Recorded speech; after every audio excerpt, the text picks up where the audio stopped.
Are there Christian communities that you are aware of for parents of LGBTQ kids that aren't praying the gay away? If Israel builds a third temple, will that change my view of prophecy?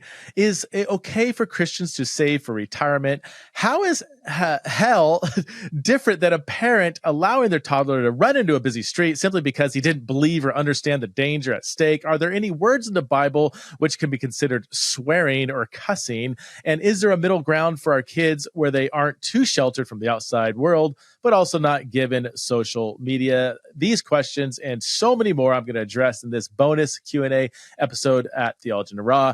If you want to become a Patreon supporter and also participate in asking questions, then you can go to patreon.com/theology in the raw, become a member of the Patreon community. All right, let's jump into these questions. Okay, let's start with this one from Davis. Is there a middle ground for our kids where they aren't too sheltered from the outside world, but also not given social media? This is a fantastic question and something I've been thinking a lot about. And let me just start by saying, the answer comes in Jonathan Haidt's book, The Anxious Generation. It's almost, by the way you're wording the question, makes me wonder if you've already read this or if you're reading it.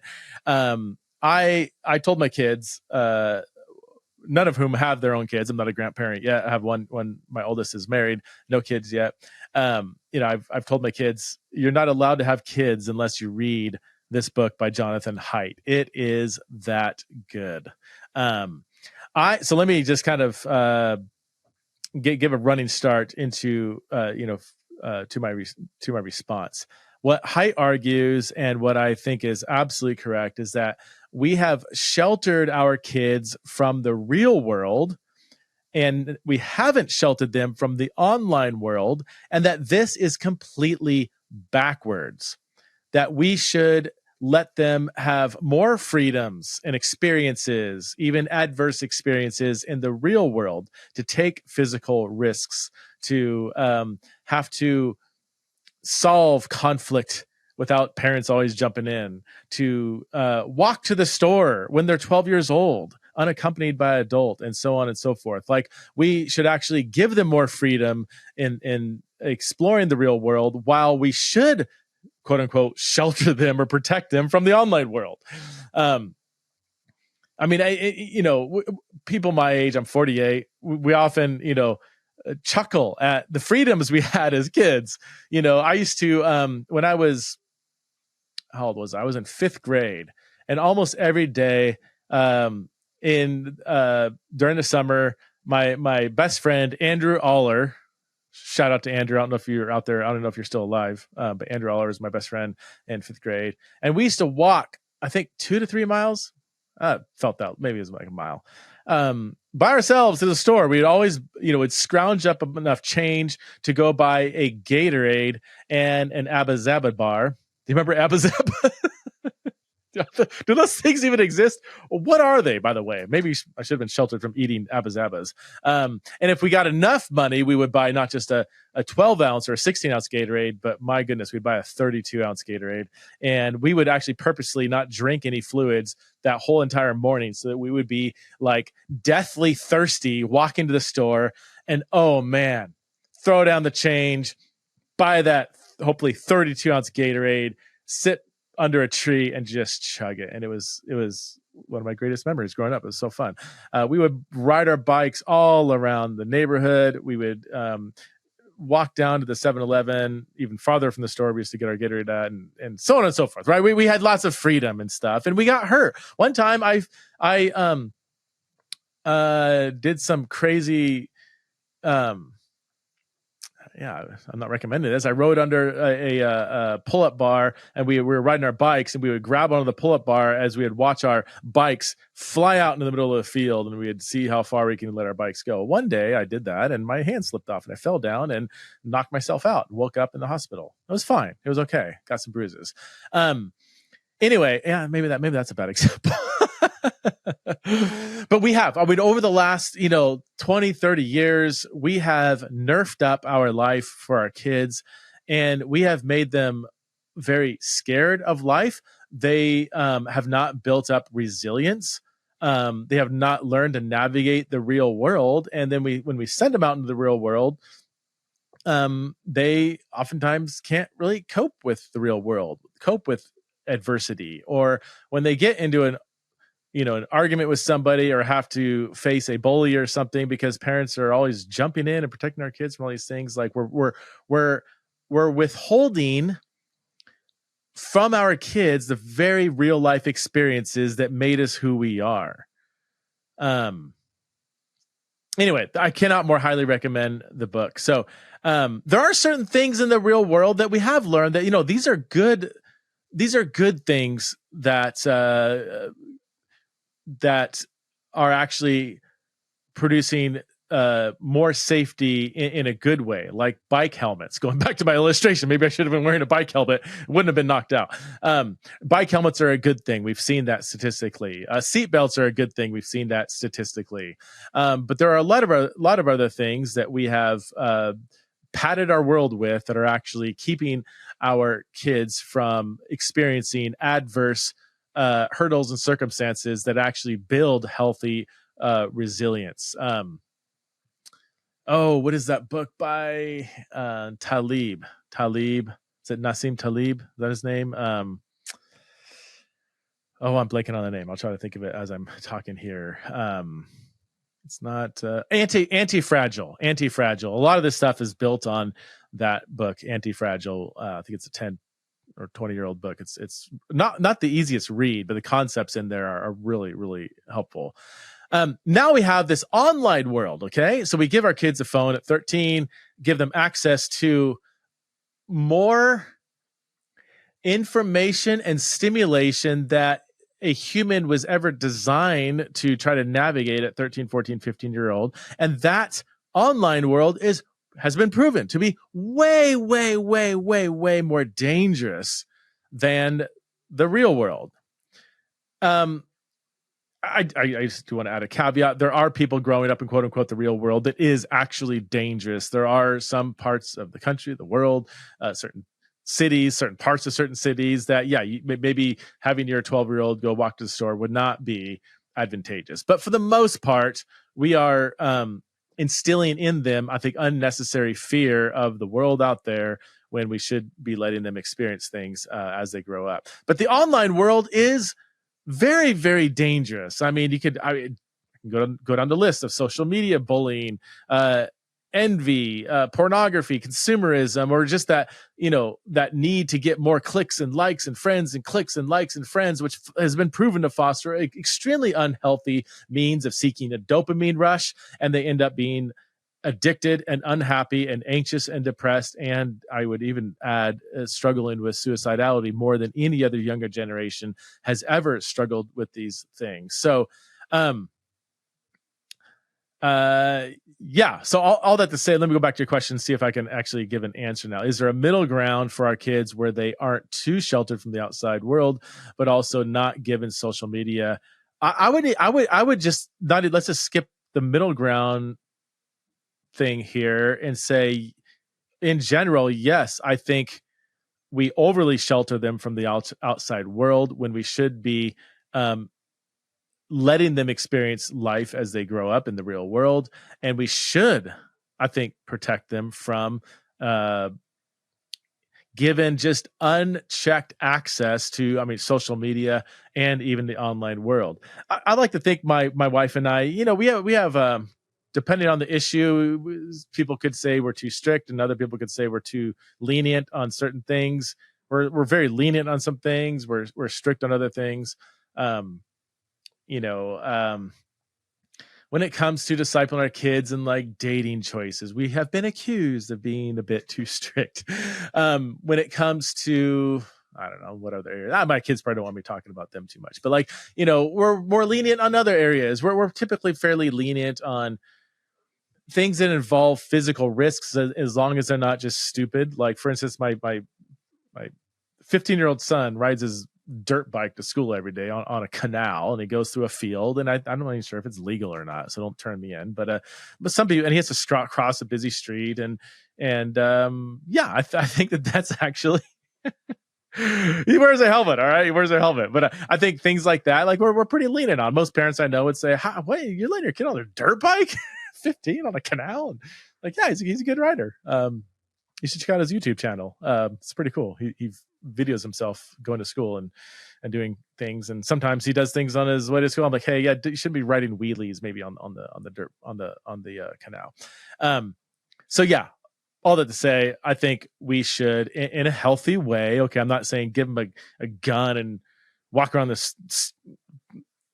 city at 6 years old or something. I mean, obviously there are, again, like bike helmets, seatbelts, and so on that might be healthy. But this sort of fear that, like, if we let them outside, a white van's going to pull up and kidnap them. I'm like, well, let's just think rationally here. Like, the odds of that happening is extremely rare. In fact, it's way more unlikely that your kid will be kidnapped on the way to the store by himself than he would be kidnapped or even sexually assaulted by a family member that you trust.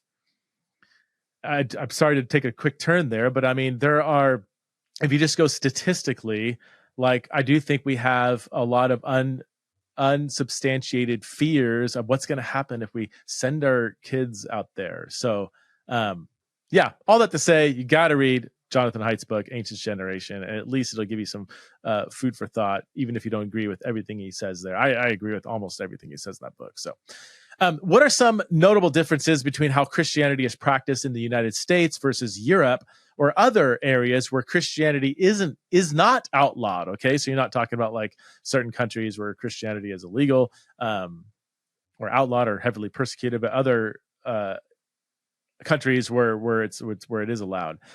This is a big question, and honestly, let me just first of all say there's people that are probably better at answering this question than I am. Okay, now I did live in Scotland for 3 years, have been to many different countries, maybe 30 different countries. Most of them,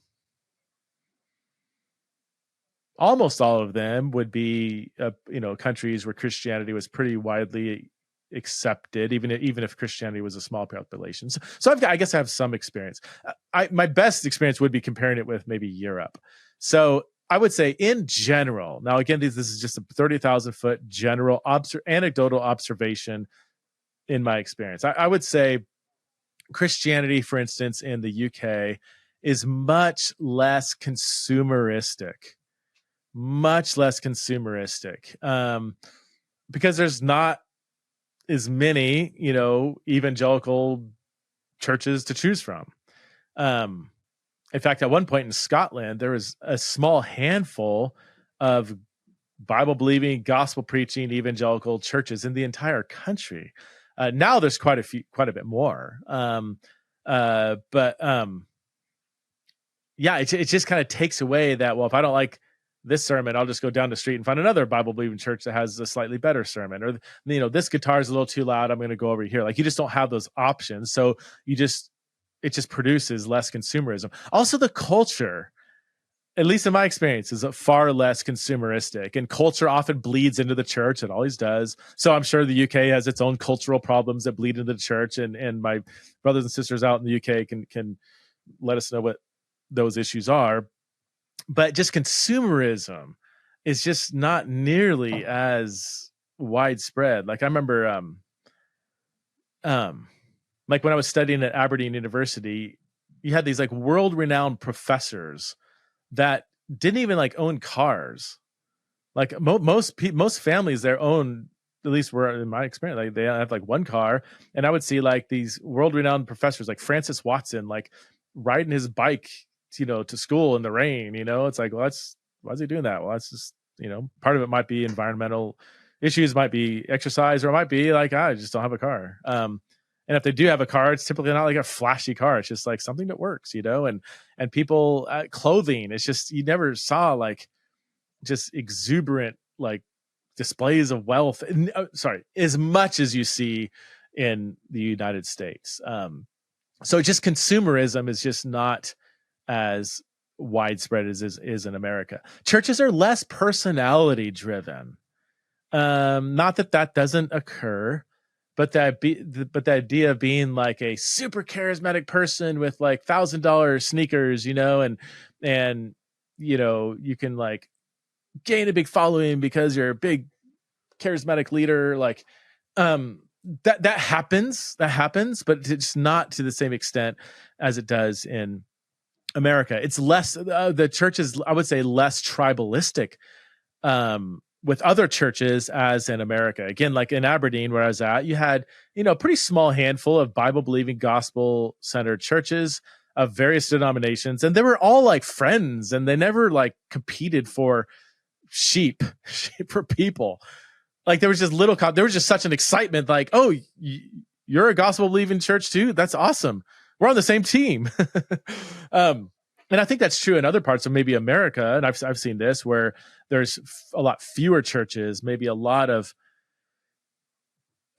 secularism that makes it really hard to be a Christian. You tend to have fewer churches that tend to be less tribalistic with each other in those kind of environments. So you have that on the whole across the UK. More generational diversity. Most churches, even if they had a younger, vibrant kind of service, you would often see a wide range of old people, middle-aged people, young people, and even some more conservative, more formal type churches would have, again, a similar spread of people, much more than I've seen in America. I don't know why this is.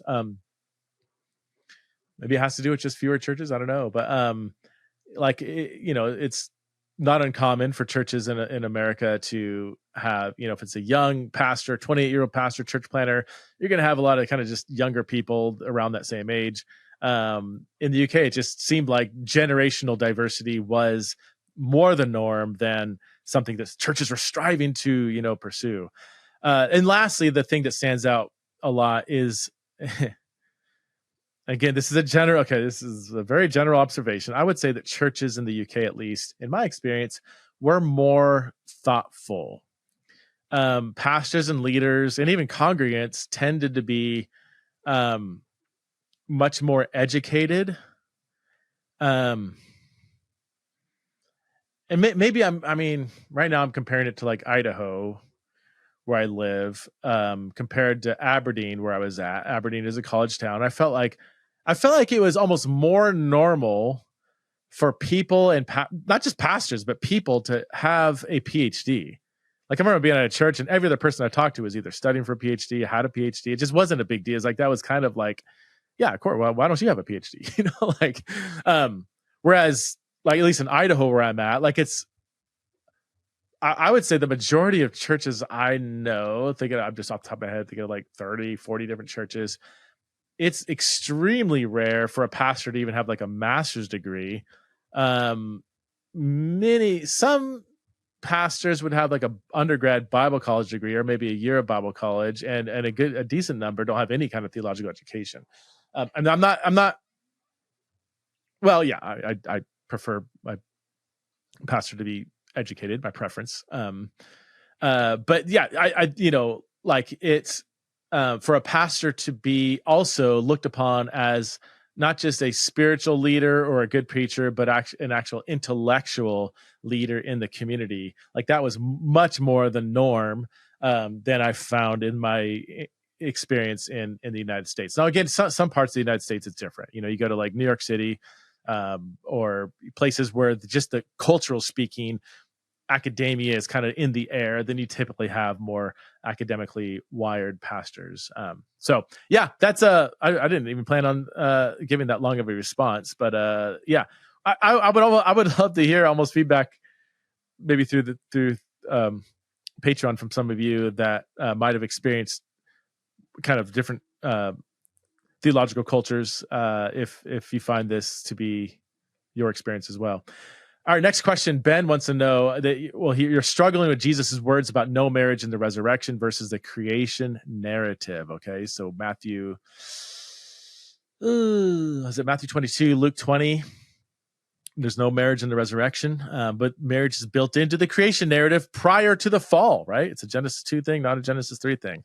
Why set up marriage in the beginning and then none in the resurrection? I do want to say there are different interpretations of Jesus's words about no marriage being in the resurrection. In fact, my friend Drew Johnson, in the On Script podcast, which is an excellent podcast. You got to go listen to it. And Drew Johnson, he's been on this podcast before. Very thoughtful guy. I don't remember the episode. I should have looked it up before I started recording here.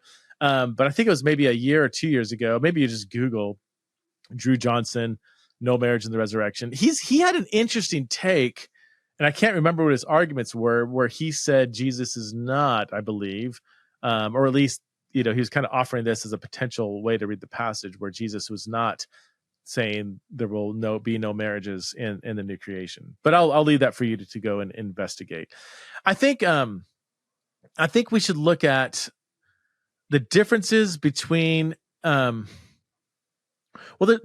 various purposes of marriage, and just to make it easy to memorize, I mean, in general, different purposes of marriage, you have procreation and picture. So in terms of procreation, earthly marriage is set up to be the means by which humans would populate the earth and spread image bearers around the earth. In the new creation, this purpose will have been complete. Hey friends, I hope you enjoyed this portion of the Patreon-only Q&A podcast. If you would like to listen to the full-length episode and receive other bonus content like monthly podcasts, opportunities to ask questions, access to first drafts of my research, and monthly Zoom chats and more, then please head over to patreon.com/theology in the raw to join Theology in the Raw's Patreon community. That's patreon.com/theology in the raw.